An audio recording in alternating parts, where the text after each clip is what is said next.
What's up, y'all? Tania B here. So today we're going to be speaking about stop feeding the beast. Stop feeding the beast. And so this conversation can go a lot of different ways, but I'm going to really focus on how it affected me through my experience, because that's really the only way that I can speak to you, because it's from my personal experience. So maybe you all are going through the same thing right now. Maybe you have gone through it. Maybe you haven't gone through it, and maybe this may help you or support you if you find yourself in the situations that I'm going to be bringing up. And so for me, I have learned so many lessons with this. I know my partners have learned many lessons from this, because I have spoken to them, you know, things that have happened over a couple of years ago that was just very disheartening, very stressful, very hurtful, very painful. It was just kind of traumatizing in certain situations. Well, it was traumatized in certain situations that we both gone through. But I'm here to speak about my story. They're not here with me to tell their story, because, you know, we all have our own perceptions on things. So when I say stop feeding the beast, shit, man. In my relationships, okay, a lot of times what I felt that I was very calm, very mellow, okay? A lot of people who know me knows that to be true. You know, I can be very goofy, I can be very silly at times, all right? And the things that have happened in my relationships, I found that the beast really only comes out when I'm really attached to somebody. And a lot of that is with my intimate relationships. And that's the people who will feel my wrath the most. And I realized that I've had the beast, you know, back when I was about 18 years old. And I never experienced it in my life at all. And so one of the main things that I saw that was congruent in my relationships of the same thing of how the beast kind of just lashed out on their asses, right?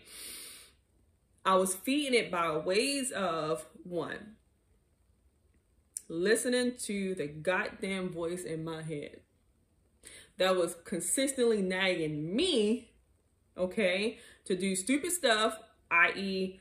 going into like their phones, looking into see who they're looking at, seeing, you know, what they may be doing while they're even sitting there on their phones, trying to sneak and peek, you know, sometimes emails.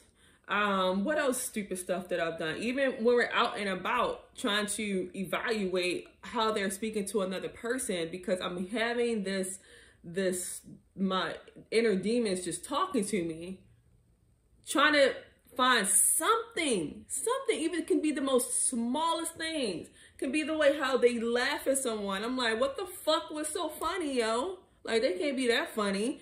You know, this little stuff that will just make me just want to just pop off, especially when it comes to like behind closed doors. Because that was something about me. That's why a lot of people never knew these things about me, because I cared about how other people viewed me. So it's crazy, because I was able to have self-control when it came to being out in public for the most part. I mean, I just snapped on sometimes, but people who I really knew wasn't around. And so I was still able to control myself until we got behind closed doors, because I did not want people to perceive me in the way that was really happening. And so that's why I'm just airing out all my shit, because I'm tired of people looking at me and looking at my life and thinking that I have it all going on, that everything is just so perfect and jolly. So I'm like, no, yo, no. So that's why I'm even expressing myself into letting people know that I have my demons too, okay? And I'm just letting the whole world know. And it's okay, because if it can help someone, anyone, I'm satisfied. I'm healing out loud. So a lot of the things when it comes to my thoughts, okay, this is one of the things that was very similar throughout my relationship. I will be okay. then out of nowhere, something will just pop in my mind, right? That maybe happened a couple of days ago, a couple of weeks ago, hell, it can be even a couple of months ago, and it will just start to grow.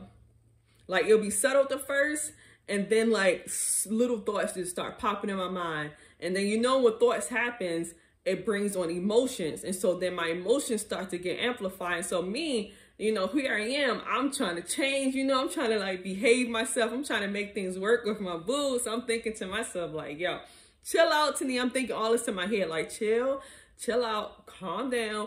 You overthinking it like you always do. You know, you being insecure right now. Just chill out, okay?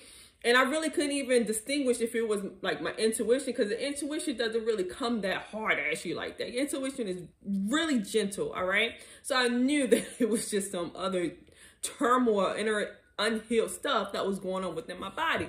And so it would just be super mellow, and then it would just start getting stronger and stronger and stronger to the point where I just could not help myself. So I would find myself going through their phones real quick, or going on their social media, looking on up and down on their photos to see who commented what, someone's flirting with them, someone leaving kissy faces, or if they just have some notes or whatever hanging around, whatever the case may be. I will find something that will just feed the beast so that it will make me feel justified to lashing out. Like, what the fuck is this, you know?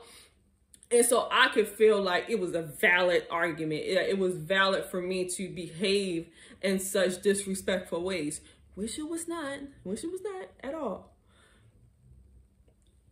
And I could not contain it until I lashed out. That was the only way that I felt like the beast was finally fed within myself, was when I had lashed out on them. And then it just vanished. Like, it was crazy, yo. Like, I would get so fucking heated, so upset, so mad. But the moment that I just lashed out, had my little episode or whatever, I'll calm down, and then I'll be thinking like, damn, yo, that was fucked up what I just did. Like, that was stupid of me to just be disrespectful to her, to say disrespectful names or things or saying to her, you know, and that's not cool. But that was the only way that I had felt like I was able to release it, was by lashing out on them. It wasn't enough for me to just be by myself and just lash out, until later on, as I began to really know thyself and to go to different stuff to support me and not being such an asshole that could really turn things really, really bad in a situation. Really bad. Not good at all. And I've constantly kept feeding myself. And so when I say like stop feeding the beast, what has helped me to stop feeding the beast? Well, the biggest one was for them to leave me out the relationship, okay?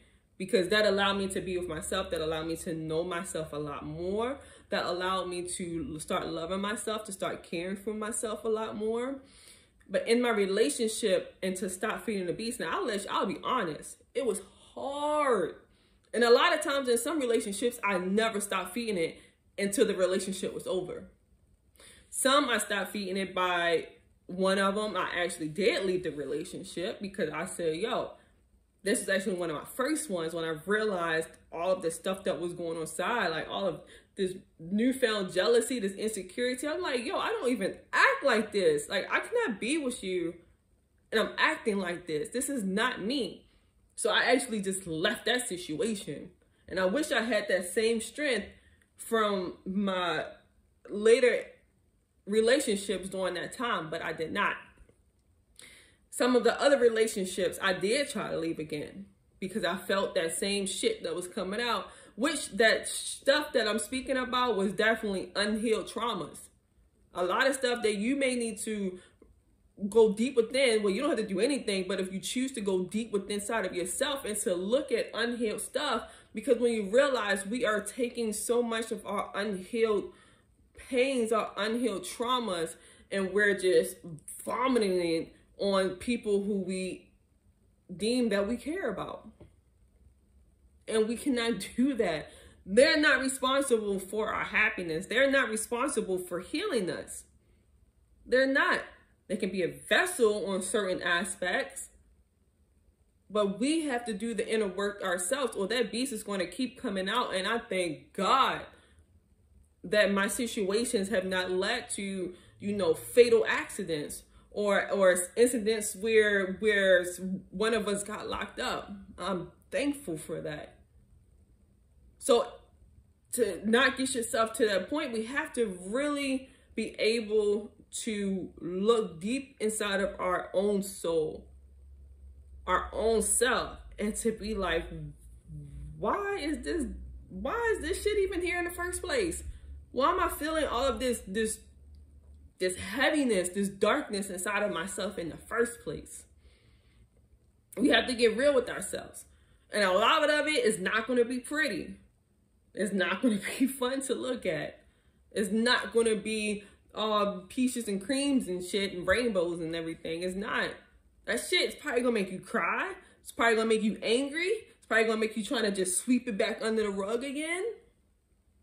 Whatever the case may be. But if you want this beast to be tamed, because who knows, the beast may never leave, but you can still tame it. Even though you may be like, you can't tame a beast, but if it's yours, you have that power.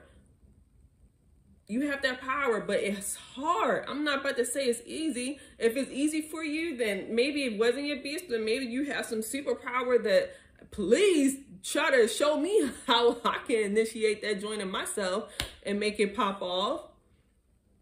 But this is not something that's going to be just an easy ride. But if you really want transformation, you have to really learn how to just stop feeding that beast within inside of yourself, because things that I have done, I'm not proud of. And a lot of the stuff that I've done was a lot of self-sabotage, was me lying to my own self, allowing my beast to just lie to me and making me feel like I was super insecure, super jealous, that I was possessive, that I was being controlling, that I was just not worthy enough to really have a loving, fun, romantic relationship. That was my own doing. That was my own doing. By doing it to myself, and I literally just self-sabotaged a lot of potentially great relationships that I could have had. Not everything in the relationship was bad, because I doubt that someone's going to just stay in a relationship that's just horrible, horrible, horrible 24/7. Some may, but that's not my story, okay? My relationships, we actually did have fun with each other, okay? Like, it wasn't just always so fucking nuts. A lot of it was, but not all. Not all. Stop feeding that beast in you. Make friends with it. You'd be like, yo, it's not cool. But I had to do a lot of the work inside of myself that came to the meditation, the love with myself, the self-happiness that I had to bring into myself. So just let yourself know that you can do it. If you need some type of more support, hit me up 248-17-B. That's 248-17-B. And let's see if maybe you just need somebody just to talk it out with, because I know how that feels. But we need to really learn how to stop feeding it. Hit the like button if you got some type of value from this. Oh yeah, and also people probably want to know what type of stuff that you did to help stop feeding the beast. One, I really had to start meditating more. I had to cry that shit out. I had to get real with myself. I had to be honest with myself. I had to surround myself with a spiritual community, some people who are genuinely care about my well-being. I had to, be by myself. I had to really just take time out for myself and be physical when it comes to like working out, to actually taking care of myself on the physical level, eating right, drinking enough water, taking in enough supplements or whatever you need to do, to the minerals that's in your body, because all of that can fuck with your mind too if you're not physically up to par. Like, the chemicals in your body, chemical imbalance can cause a lot of distress in your body and can make you act crazy, okay? It can. It really can. And it can be on the most subtle level. It can be on some high-end stuff. But even just the basics of taking care of yourself on a physical level. Work out, do some type of physical exercise, take a walk in nature, you know, eat right to the best that you can. You know, make sure you're drinking plenty of actual clean water. All right. Make sure things that you're watching, it's just not so stuff that's going to be programming your mind. You know, like if you're watching a whole bunch of drama TV, you know, where people is in relationships and it's just nothing but drama, and all the stuff that you're probably seeing in your relationships, you're programming yourself. You have to realize that when you're watching certain things, you're programming yourself. That's why it's called television, TV program, because it's programming you. So be mindful of the music maybe you're listening to. If it's always talking about like cheating and, you know, infidelity and all of that stuff, disrespectful of how people are in their relationships, maybe if you choose to, you know, listen to something else.